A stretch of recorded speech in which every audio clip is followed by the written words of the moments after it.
Boa noite. Deixa eu tirar o óculos para poder falar com vocês. Eu sou a Márcia, eu sou administradora. Hoje eu represento, estou vendo colegas meus aqui, né? Eu sou presidente da Associação dos Administradores e a gente se encontrou durante o processo na Câmara Municipal. Na verdade, eu vou tentar organizar um pouco para contar o que é esse subsídio agora. Nas falas anteriores, tanto a Margarida como o Cláudio já falaram das consequências. Eu vou tentar organizar um pouco para a gente tentar, como administradora, né, ter um pouco mais de lógica para poder pensar. É mais forte do que eu, é inerente. Então, o que é a remuneração por subsídio? Ela tá prevista na Constituição, como todo mundo colocou. Inicialmente, ela só apresentava para os representantes, vereadores, e hoje ela pode atingir a nós, servidores públicos. Nós não estamos discutindo ela é legal ou não. O princípio do subsídio é a parcela única. Então, tudo que nós temos hoje, que eles chamam de penduricalhos, que a gente cansou de ouvir das nossas privilégios, né, que a gente escutou esse das mesas de negociação, ele fecha numa única parcela. É esse o conceito. Não estou falando se é bom ou ruim, gente, eu só estou dando conceito. E como é que fica a remuneração por subsídio? O que fica? O que vai continuar? Auxílio transporte, auxílio refeição, auxílio sedentário, 13º, não salários, 13º subsídio, né? Adicional de 1/3 de férias, salário esposa, família, aquele grande valor que a gente tem. Remuneração por DA, exercício de cargo em comissão, quando estiver no exercício do cargo. Começam as grandes mudanças para os ativos.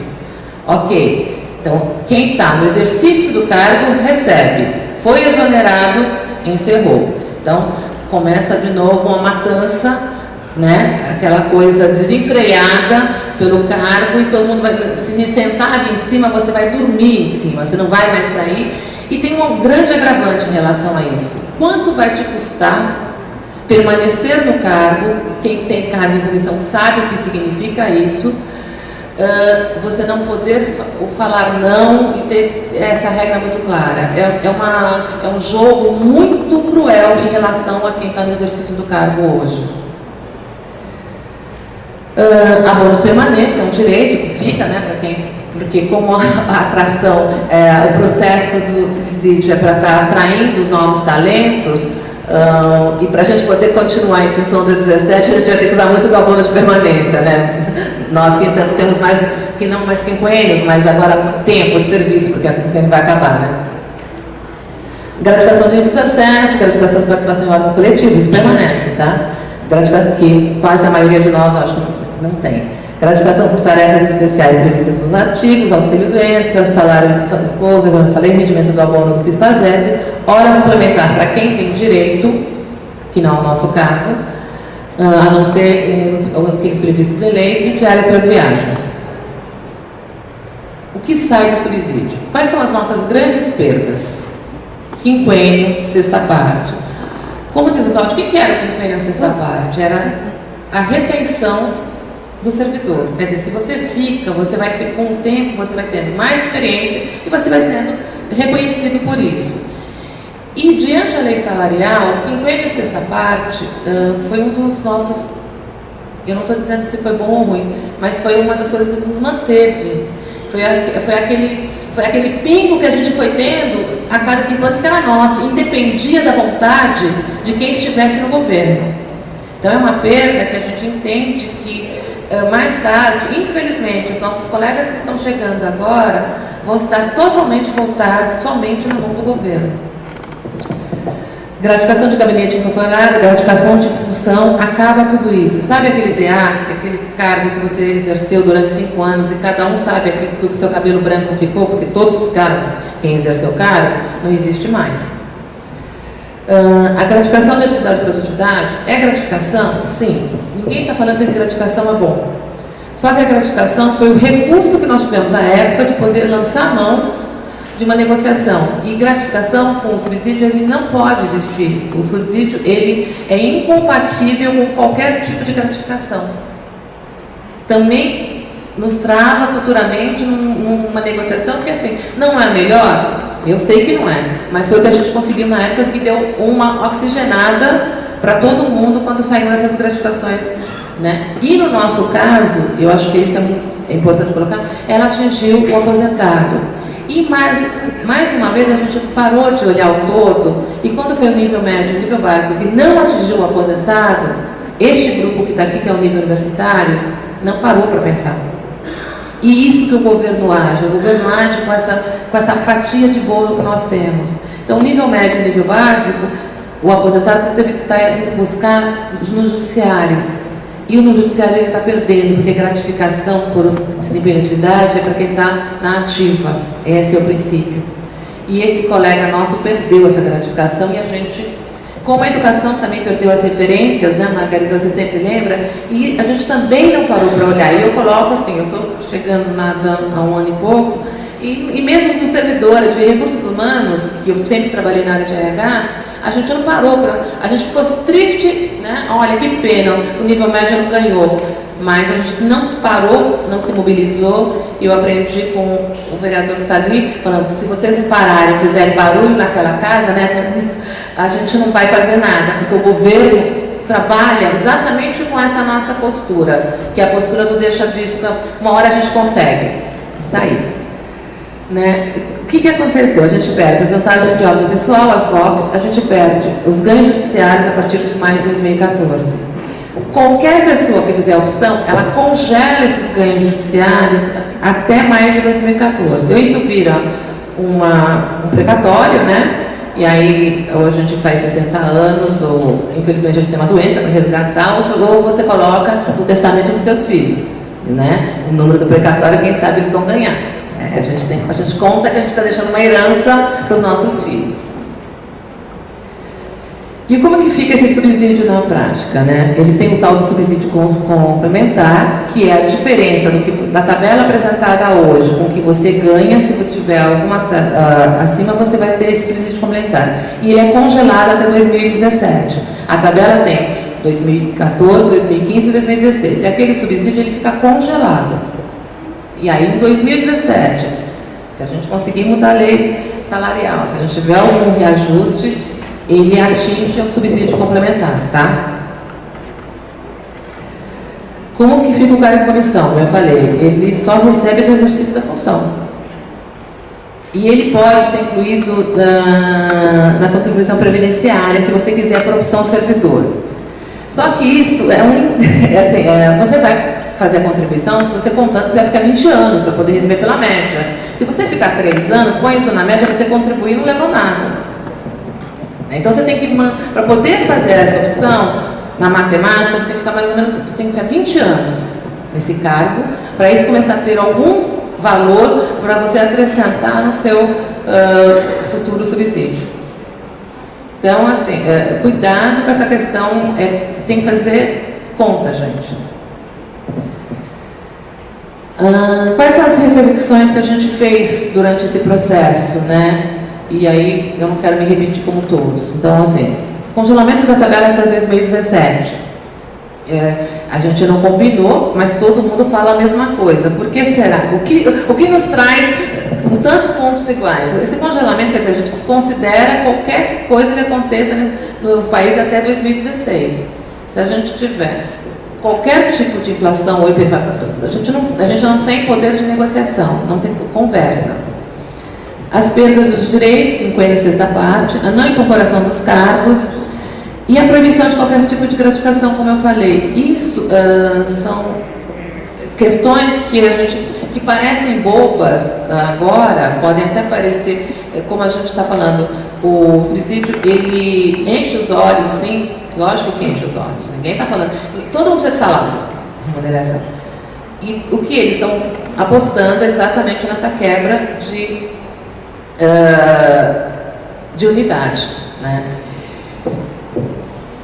Desconsiderar o tempo de serviço para a migração. Todos os quadros, até hoje, consideraram o tempo de serviço. Na verdade, assim, existe um valor na prefeitura, né? Um valor na nossa cultura organizacional, que é tempo. Tempo é valor, tanto que a gente tinha que incluir na sexta parte como um valor. E esse valor, eu falava muito isso na mesa, né, Margarida, que a questão da cultura organizacional, ela tem que ser respeitada.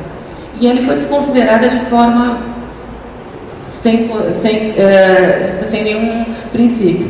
E coloco mais, subsídio, ele é uma mudança de estrutura, né? O subsídio, ele é uma mudança de estrutura, tanto no plano de governo do prefeito, como no plano de metas, na parte que fala de servidor, e eu também já falei muito disso, nenhum momento ele foi colocado.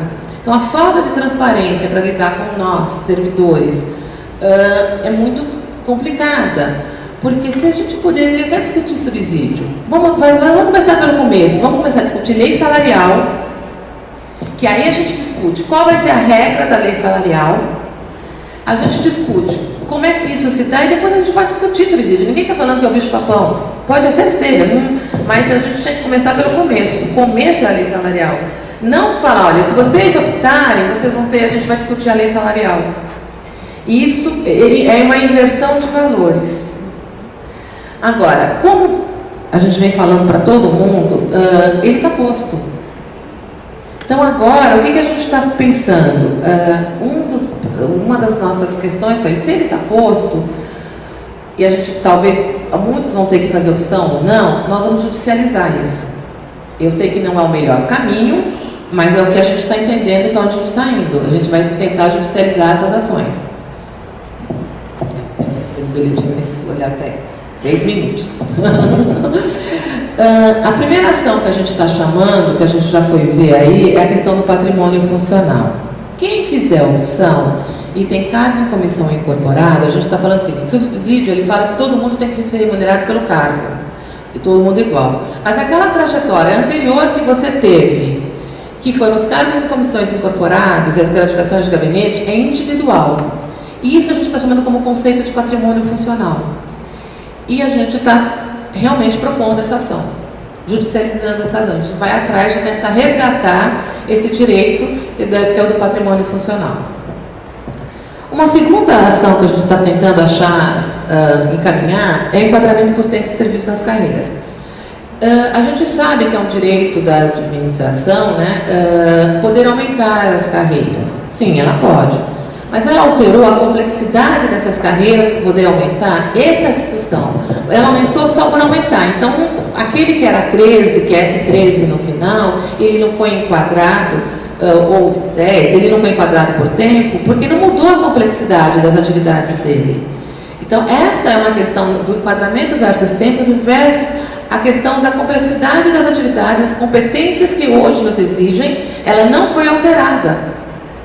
Quando ele coloca uma trava de 180 horas, isso não, porque o que ele, no quadro anterior, ele exigia da gente que cursos, que a gente evoluísse, só que nesse quadro, eu não sei se esse aposentado não tem as 180 horas, ele deve ter, então ele pode apresentar. Então, o que a gente está discutindo é a questão da competência no exercício da função, se ele foi alterado. Se ele não foi alterado, ele não pode só aumentar os níveis, as três referências atuais, e não trazer isso para quem já era 13, que já cumpriu as suas obrigações. Então, enquadramento por tempo, a gente está dizendo enquadramento por tempo versus competências que estavam previstas naquele nível. Se ele não alterou as competências desse exercício, isso para a gente cabe uma discussão, e se for essa discussão, a gente vai querer levar isso para o judiciário.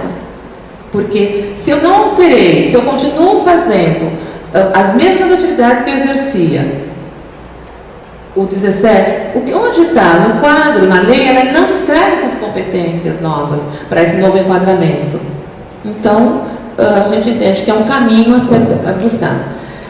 As diferenças entre os intervalos, também a gente está discutindo isso, porque ela não tem uma lógica, como a Margarida falou. Então, a gente quer discutir isso no judiciário.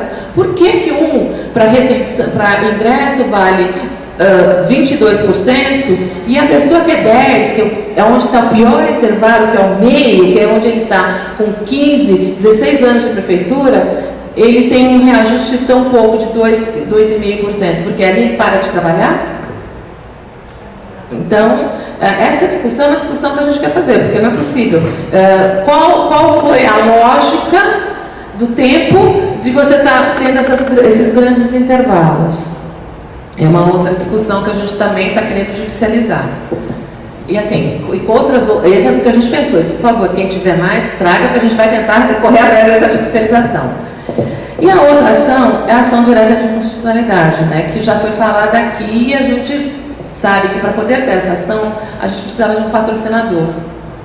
E quem que a gente foi acolhido? Onde a gente foi acolhido? A gente foi acolhido com o pessoal através do vereador que está aqui, que eu convido o senhor para vir aqui falar sobre isso, vereador, por favor.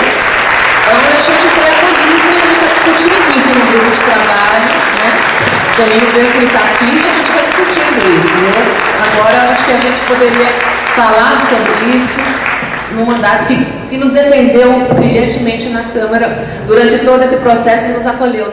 Gente, só terminando, na verdade a gente está fazendo esse grupo de trabalho junto com o vereador e está fazendo essas ações. As ações não se esgotam nessas, essas ações são as primeiras pensadas por todos nós, né? E a gente está procurando os advogados para tentar fazer. O meu contato está ali, se alguém precisar, o do Guerra que também está. A gente tem o contato da ANAN, da FASP, quem quiser procurar. A gente está conversando com os servidores, né? Tem bastante gente aqui que já foi lá conversar comigo. E a gente se coloca à disposição de estar atendendo os servidores, é só ligar e estar discutindo, cada caso é um caso, se vale a pena, qual é a ação que pode entrar, e a gente está lá para isso. E a gente sempre fala o seguinte, qualquer... Oh, eu volto. Pronto. Tá aí, o contato está aí, a gente está aberto para estar atendendo aos servidores, para estar tentando esclarecer. A lei que a gente domina não é a lei da saúde, eu olhei para a Noemi, já me veio, a gente conhece a nossa lei, que é qual o meu grupo faz parte, mas isso não impede da gente estar tentando estudar a lei da saúde com vocês, tá? Nós nos colocamos à disposição, qualquer coisa vocês sabem onde a gente está. Gente, obrigada.